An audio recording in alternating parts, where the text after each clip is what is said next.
Just me, a place to be me, where you get to experience life. 'Cause life is a journey, not a guided tour. If you want the rainbow, you have to go through the rain. Hey guys, welcome back. Thank you for joining us in this second week where we discuss stress and the importance of self prioritization.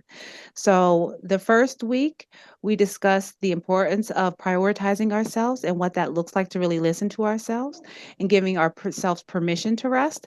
This week, we're going to talk about stress and the impact that it can have on our bodies. So, we're tackling topics that affect every caregiver, every parent, every helper, and that is stress and how it hides in our bodies.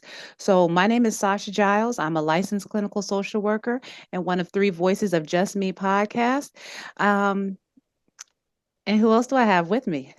So I am Sharina Smith. I am also one of the podcast members. So let's dive in. So when we talk about the mind and body connection, we mean that our mental and emotional states don't just live in our heads, they affect our body. So with that being said, our mind and our body, they work together, and people do not understand, or people have a hard time understanding how that works. But once again, your mind and your body works together as it relates to really everything that you do.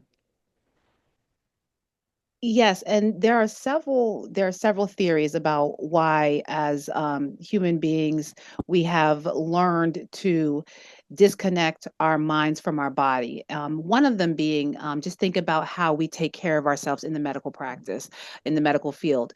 When we go to the doctor, we're only allowed to focus on one thing. If it's the OBGYN, you can only focus on feminine concerns. If it's the heart doctor, you can only focus on your heart concerns. If you're going to a therapist, you can only focus on stuff that's going on inside your head.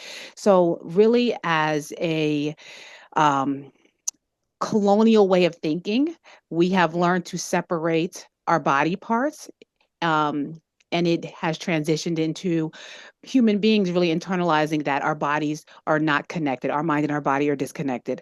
Um, that's one viewpoint. And then another idea and concept is um, really when you become exhausted and fatigued, when and you have to continue to push yourself, sometimes separating that thought of, oh, I can't do it anymore, and pushing your body the additional mile. That can also be people separating their mind and their body. But for far too long, that has created a lot of health complications and a lot of mental health complications for several people. And so, have you ever had a stomach ache before a big meeting? Or have you gotten a headache during an argument? That is the idea behind that mind and body connection. Something's happening where you can get tense and then you can feel it in your body. Something happens where you can get sad and you can feel it in your body. So with that situation regarding the meeting,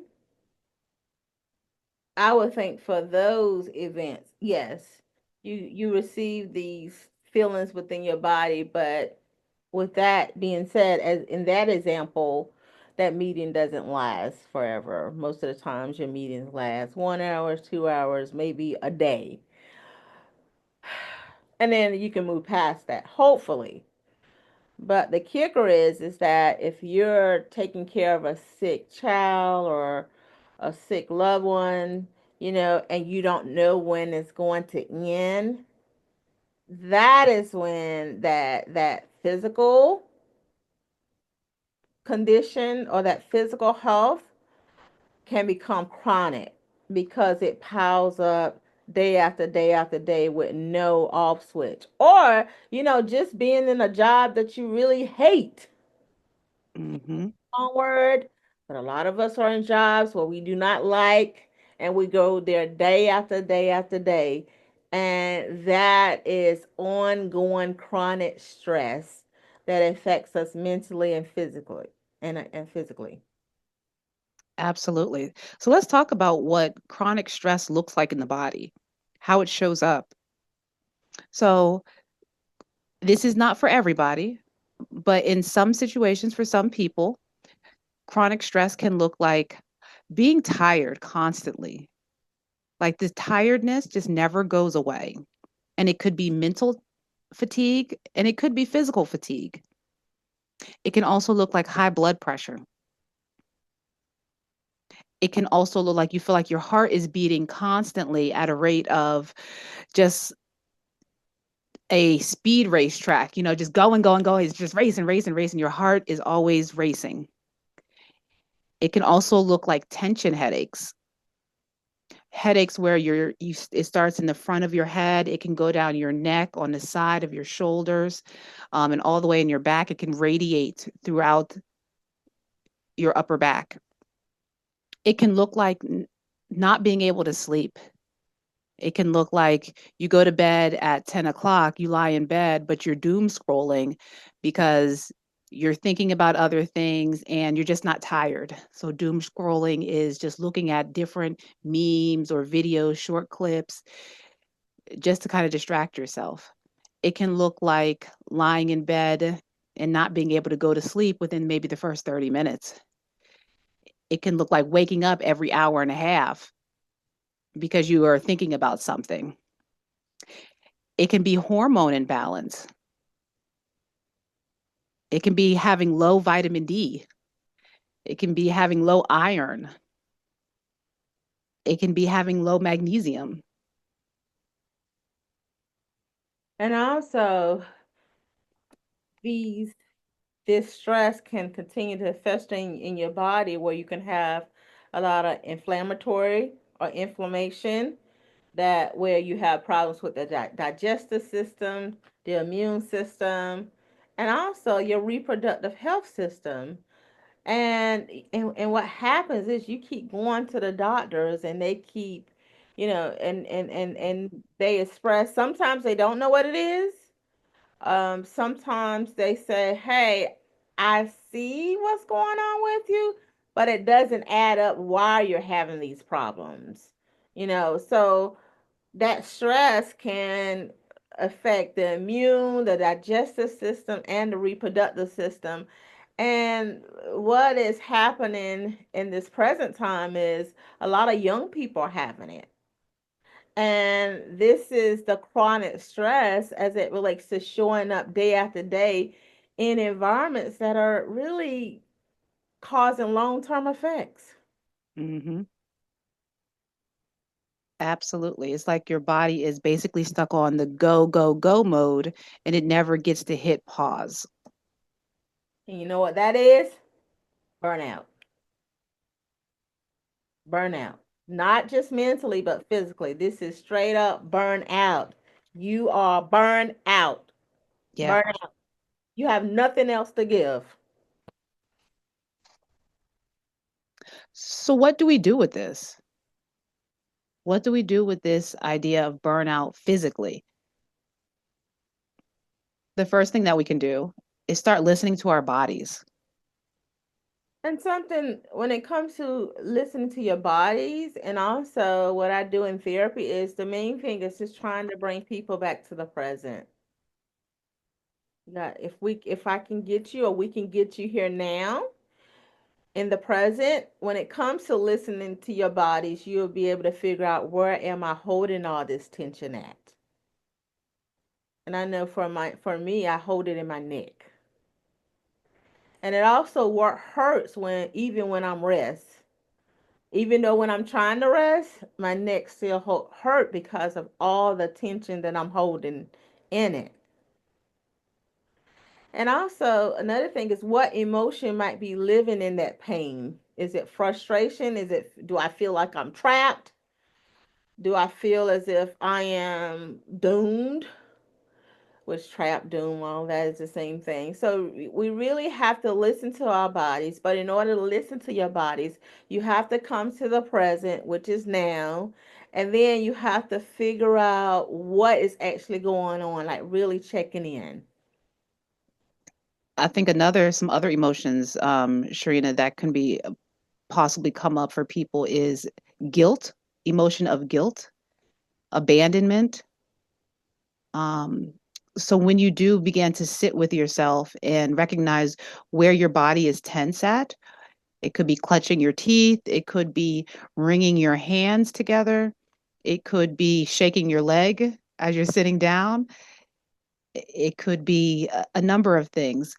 What emotions show up and kind of live in that restlessness, that pain, that tension. And when your body speaks, don't dismiss it. That lower back pain that you have, that jaw clenching, that sciatic nerve that just keeps radiating up and down the side of your hip and your lower back and your hamstring. Getting too real for me right now. But that sciatic pain, that's not just stress. That's the battery's that's your body's warning sign that your battery is getting low. And so we're going to have to listen to these warning signs, right? When these signs come, that is letting us know that we need to do something to try to work on these things, try to reconnect with our body. So what we want to do now is we want to give you some things that you can try in the next week. One thing or one way is to start soothing the stress body, like really being kind to your body. This is the only body that we will ever receive. So I'm always a person that talk about kindness and being fair and being happy. So let's start being kind and start being nice to our body. Yeah, I love that concept. And it's very hard to conceptualize sometimes, but here is one way you can start to be kind. I love the grounding exercises. So you stand outside barefoot, whatever space that you feel comfortable doing, and you're placing one hand on your heart and the other hand on your stomach. And while you do that, you're breathing in deeply and not breaths, not short breaths where it's like you're going into labor, but it's deep breaths where you're breathing in through your nose all the way so that your chest rises and you breathe out through your mouth all the way. And it could be that you set a timer. If you're short on time, set a timer on your phone to do this. But at least allow yourself to do it for 2 minutes. And it's going to be hard. You're going to get distracted. It's not going to work the first time, the second time, the third time, or the fourth time. But the reason why it doesn't work those times is because these are things that we normally don't do, and it takes practice. And also, what we want to do is we want to encourage you to move. Grounding is good, but also move your body. You don't have to move it for fitness, but for release. And stretch your body. A lot of times we don't stretch. So that will help us wake things up that have been sleep or suppressed for a long time. And what that does is that allow your body to release that stress. And of course, it could be therapy and body work. So, like massage therapy doesn't have to be just talking to somebody, it can be um, body massages, it can be acupuncture. It can be movement, but it can also be just writing some ideas down, writing your thoughts down. If you feel like there isn't a safe person to talk to, write it down. So your homework this week is simple, guys. Honor your body. Body. Pick one moment each day to notice what your body is doing, what your body is needing, and respond to whatever you feel that it needs and being kind to your body. Because your body carries everything, your emotions, your traumas, your care for others. So let it also carry you too. All right, so we'll be back next week with a look at what sustainable self-care actually looks like. Do not forget all the things that we discussed today. Until then, Stay connected with your body. Have a wonderful day. And make sure you take care of yourself so that we can all take care of each other, guys. Bye. Thank you so much for listening to Just Me Therapy podcast. If you are seeking further one-on-one diagnoses, interventions, and treatment plans, please consider scheduling an appointment with an individual counselor at Journeys Counseling Center, located in Greensboro, North Carolina.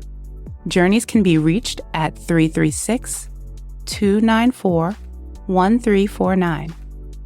The mission of Just Me Therapy podcast is to use authentic conversations to uplift one's mind, body, and soul.